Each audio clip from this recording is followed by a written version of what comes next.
The Lord be with you. And with your spirit. A reading from the Holy Gospel according to Mark. Jesus said to his disciples and set out for the villages of Caesarea and Philippi. Along the way, he asked his disciples, "Who do people say that I am?" They said in reply, "John the Baptist, others Elijah, and still others one of the prophets." And then he asked them, "But who do you say that I am?" Peter said to him in reply, "You are the Christ." Then he warned them not to tell anyone about him. He began to teach them that the Son of Man must suffer greatly and be rejected by the elders, the chief priests, and the scribes, and be killed, and rise after 3 days. He spoke openly. Then Peter took him aside and began to rebuke him. At this, he turned around, looking at his disciples, rebuked Peter, and said, "Get behind me, Satan. You are thinking not as God does, but as human beings do." He summoned the crowd with his disciples and said to them, "Whoever wishes to come after me must deny himself, take up his cross, and follow me. For whoever wishes to save his life will lose it, but whoever loses his life for my sake and that of the gospel will save it." The Gospel of the Lord. Praise to you, Lord Jesus Christ.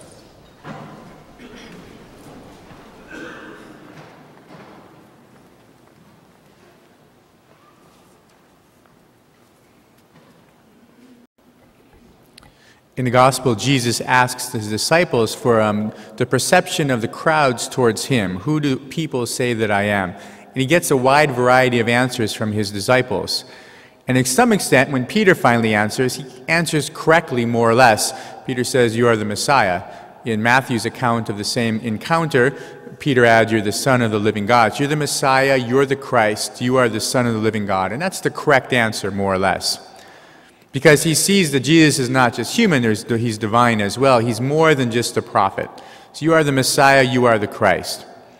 When Jesus explains what that means, how the Son of Man, how God must suffer, must be handed over by the chief priests and the elders and put to death before he rises on the third day, Peter pulls him aside, and just the two of them, and as Mark says, he rebukes Jesus to the extent of Peter saying, "No, that's not what you're going to do. That's not who the Messiah or the Christ is supposed to be. God is not supposed to be suffering like that. I don't want you to do that." And maybe Peter speaks out of some fear or some shame in his own life, fear that and sadness of Jesus having to depart. But Peter is speaking from that response. "I don't want you to suffer." No, that's not who you are. That's not who the Messiah is. Jesus' response is just as strong. Jesus, in turn, rebukes Peter. He goes back at him. And Jesus' response is tantamount to saying, "Yes, the Messiah must suffer and die. That is who I am. That's what my mission is all about. And even if I feel the same fear, if I feel the same sadness that you feel, I can't turn away from that. The reality is this. This is what the Messiah must do. This is what God is about. This is what my mission is all about as well. That's what's real, Peter. And if you think that you can avoid suffering and sadness in life, you're living a dream life. You're living in some kind of illusion and not in reality. You're deceiving yourself. You're not living with what is true." And essentially, that's the encounter going on between Jesus and Peter in the Gospel. God's world is reality. God lives and operates in the real world, not just in fantasies and illusions. And sometimes God's world of reality is sometimes a harsh reality. And that's not because God is mean or harsh. Far from it, just the opposite. But it's true because sometimes the truth is hard. Sometimes there have been some bad experiences that have happened to us. Sometimes we've been the cause of bad experiences for others in our choices for sin. Sometimes we don't always feel very happy and joyful and satisfied with life or with the choices that we make. It's part of reality. Sometimes we haven't dealt with things the way that we really should have. But God, even as He does not take away our bad experiences that happen to us and the emotions that are sometimes associated with that, God sees things as they really are. and he always acts for our best. But God lives in a world of reality, of what is true and what is real. And even if that's painful and difficult, as it was for Jesus, the real world of, if you're going to be my disciple, you have to take up your cross and follow me. That's what you need to do. And it's not that it's not joyful and it's not satisfying, because it is many times in life, but sometimes it's difficult for us to do. And if we don't live that way or see that, then we don't, in some sense, we see that I don't like the way things are in life. I don't like these bad things that have happened to me. I don't like the bad experiences in my life, the things I've done. I don't like the emotions I'm feeling right now. There's a conflict between what I want to do and what I ought to do. And maybe some parts of our life are hidden in secret because we'd rather not bring them to the light of reality, rather not deal with them in some ways. Last week, the priests of the diocese were at our annual convocation, and lest you think it was all fun and games, although there was a little bit of that for sure, we learned a little bit. The presenter, the priest from Boston, talked to us a little bit about 4 steps to health and holiness. And the idea is that if you and I are going to be healthy psychologically and emotionally, and if we're going to be holy people, then that means we need to be human people as well. Fully human, as Jesus was fully human, and he was also fully divine. Because sometimes we equate being human with merely being weak. And even though that's a part of being human, to the extent that we are mortal, and to the extent that we're not all-powerful, can do all the things that we want to do, there's more to being human than that. And some of that is looking at the experiences in our lives honestly, and some of it is also looking at what's going inside of us, our emotions, some of our needs and our feelings and our inner conflicts, and looking at those things honestly and responding in a very rational manner. For the most part, I don't think people really teach us how to deal with many of the emotions in our life, especially ones like sadness and anger. And we don't really learn that in high school or even in college. Maybe you pick it up from some self-help books or pick it up from here or there. But this is good for us, whether we're 15 years old or young adults or 75 years old or 45 years old, because it's steps for us to be healthy and holy human beings, not just priests, but to be healthy and holy Christians as well.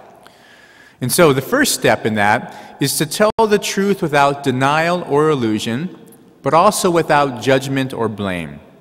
So what have you done? What's the reality, right? What have you done? What's been done to you? What have other people done to you? What is the experience? So these are the things that come to you from outside of you. Things that you have done, things others have done. And you need to be completely honest with yourself, because sometimes we lie to ourselves or we color it in some sense. Yes, I did mess up. I knew what I was doing. I really did when I chose wrong and I chose to hurt you.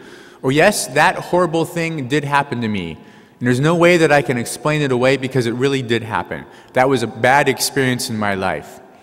And it's a question of also not embellishing the truth, nor understating it, but kind of just stating just the facts, how it is, objectively, as if someone else could describe it and see it and write it down as well.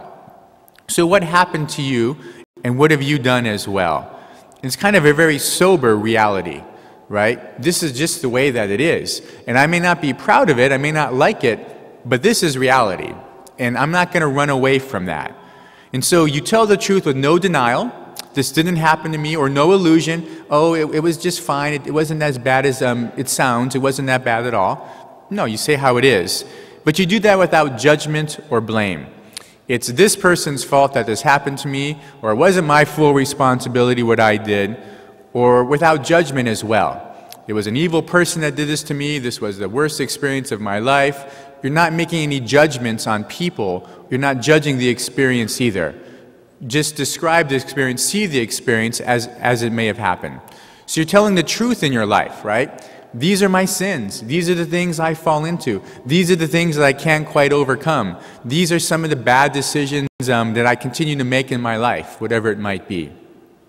The second step after that is to pay attention to your inner life, your emotions, your needs, your conflicts, and your values. So the second step deals with what's going on inside of you. Whereas the first step was the idea of looking at reality outside of you, objectively, the second step is subjective. So what goes on inside of you? So based on some of these experiences or the experience that you're having, what do you feel about that? What's going on inside? And for the same experience, there might be different feelings for different people, right? We're not all going to see and react to the experience. We're not going to react to the same experience in the same way. And so to be honest about what goes on inside of you, you may not like the fact that you're angry, that you're vengeful, that you're feeling hatred in your heart, but that's the fact. That's true. And that's what you state. That's what you say. You may not like the fact that you're afraid, that you're feeling ashamed, that you're fearful, that you're sad. You may not like that at all, but that's the truth of what's going on. Could be the emotions and the feelings of great satisfaction and joy in life as well for the experience. And so it's okay to feel. Feelings are neither good nor bad. They're amoral, meaning they have no morals attached to them whatsoever. You feel what you need to feel. And the thing is, if the feelings, our emotions tell us a lot about what's going on. And we can kind of quiet them down or try to push them down, but they end up talking a little bit more loudly to us as the years go by. And they end up coming out in other ways, in a sense. So it's good to pay attention to them too. Part of being human is to acknowledge that there are feelings and emotions attached to what goes on. I think a lot of times we tend to think that God has no feelings whatsoever, or we think God has two emotions, anger and love, and that's all God ever feels, right? He's either angry or he's loving, there's nothing in between. But Jesus taught us that God feels a lot more than that. There's sadness as Jesus weeps, there's fear as Jesus says, Father, take this cup from me, but your will be done and not mine. Maybe Jesus feels shame as he's stripped naked and nailed to the cross. Jesus feels all kinds of emotions, maybe joy and satisfaction in a job well done or his ministry done correctly as his Father intended for him to do. So God feels emotions. We feel those things as well. So it's not holy to say that I have no emotions or no feelings whatsoever. That's not holiness, because it's not humanness either. And so the second step is to look at what's going on inside of your life. What are you feeling? What needs do you have that are not being met? What are the conflicts inside of you? Now, I really want to do this, but I can't. I'm feeling like I really want to reconcile with this person, but I'm afraid of talking to the person because of how the whole conversation might go. So I have this fear, but also a desire for reconciliation. I'm feeling at peace, but there's a tug in my heart to change something else in my life. What's going on inside of you as well? The third step for health and holiness is to carefully attend to your mission, to your purpose, and to your vocation, and to the source of those things as well. And I think this is a step that is most frequently skipped by human beings. So the idea is that, what are you about? As a Catholic, as a Christian, having Christian values, what are you about? How about your vocation, though, as a married person, if you're married? What do you need to, what flows from the fact that you're a spouse? What comes from the fact that you're a parent, or that you're a child, or that you're a student, or that you work in this company, or that this relationship is between siblings, or this is with your coworkers, or this is with your friends? Your vocation, your job, your calling in life. What are you about? And the values that come from that as well. So that's the third step. Your mission, your purpose, your vocation in life. So attend to that. Say, okay, because I'm a married person, because I'm a student, this is what's going on, this is what I need to do. The fourth step is to evaluate options for response. With faith, hope, and love, that's how you want to respond, out of faith, hope, and love, but choosing with integrity. So given what has happened to you, given your experience, step one, given what's going on inside of you, how you feel about that, the conflicts, the needs you have that are not being met, given step two, and given the fact of where you are in your life, as a Catholic, as a Christian, as a spouse, as a worker, as a student, as a child, given who you are in life, you need to respond. These are my options, and this is what I can choose. And you choose with integrity, meaning this is not really maybe what I want to do, but this is what I need to do. I can't just walk away from my marriage right now. I can't just drop this relationship with my adult child because they're angry at me. I can't quit my job right now. I can't give up on this relationship. I have to bring my faith into this decision, which is quite difficult for me. So you're choosing with integrity, meaning it's in conformity with who you are. And it's not always what you want to do or what feels the best or what is easiest in life. To be a man or woman of integrity is difficult at times. It's a matter of looking at the options before you, but you respond out of faith, hope, and love, making a choice, making a decision that's correct. A lot of times, these 4 steps are separated in time. Usually 1 and 2 happen one right after the other, right? Something happens to us, and I have immediate reaction, an immediate response, as far as a feeling, to the experience that happened to me or to what I've done. Oftentimes, those are one right after the other. But the other steps maybe take a little bit of time, because we don't always want to respond out of anger, or out of sadness, or out of fear, or out of great joy. We need to calm down a little bit and think about who we are before we make a decision in our life. And so as you look at those 4 steps for health and holiness, those are steps that can be for something that has happened to you in the past, or something that you're struggling with right now. They can be for individual events, but it's the way of living your life.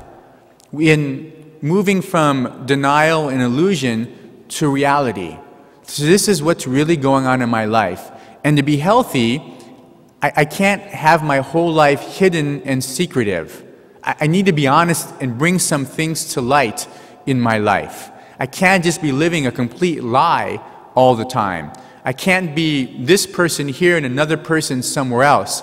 I can't just compartmentalize my faith and my Christian values. Those need to overflow in other parts of my life if I want to be healthy and holy. And those steps help us to be maybe more aware of our humanity. Not just our weaknesses, because there's more to being human than that, but of the things that happen to us, things I have no power over sometimes, the choices I do make that have been hurtful for myself or others, how I feel about all that as well. Again, so part of the idea is that I'm not going to be healthy and holy if I'm not fully human. And there's maybe no other path to holiness other than being human as well, in all the right ways.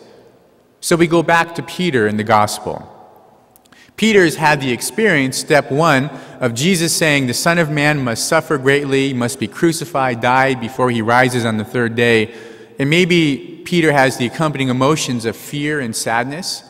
But Peter skips step number 3. He doesn't attend carefully to what the mission, the vocation, the purpose of Jesus' life is. Nor does he attend to what his own mission and purpose and vocation in life is as a disciple and a follower of Jesus Christ. And he skips straight to number 4, and his response is, Jesus, run away. Don't be human. Don't subject yourself to death. Don't let yourself walk into sacrifice and suffering in Jerusalem. Run away from it all. Don't be human. I don't want to feel afraid. I don't want to be sad at your passing and your death. I don't want any of that. Jesus does attend to step number 3 quite well, saying, no, this is what I need to do as the Messiah, as the Christ, and even as God's Son. This is what I need to choose if I'm going to have integrity in my own life. I can't run away from the cross. I can't run away from Jerusalem. These are things that I need to face directly in my life. In the end, Jesus is the model for how to be healthy psychologically and emotionally as a human being. Jesus is the model for how to be holy as well. And Jesus is one who feels the full range of human emotions, has many experiences happen to him as well, but he's always mindful of who he is. He's not living in any kind of illusion, not living in any kind of denial, but who he is comes to the light. As it says in the gospel, Jesus speaks openly. He speaks publicly about what he's about and what he needs to be doing. And he's able to choose correctly after that. We're always asked for God's help in our own lives too, that we may see no conflict between being human and being holy, that our humanity can help bring out God's divinity in us as well, so that our holiness and our health might always correspond with being honest and with being fully human.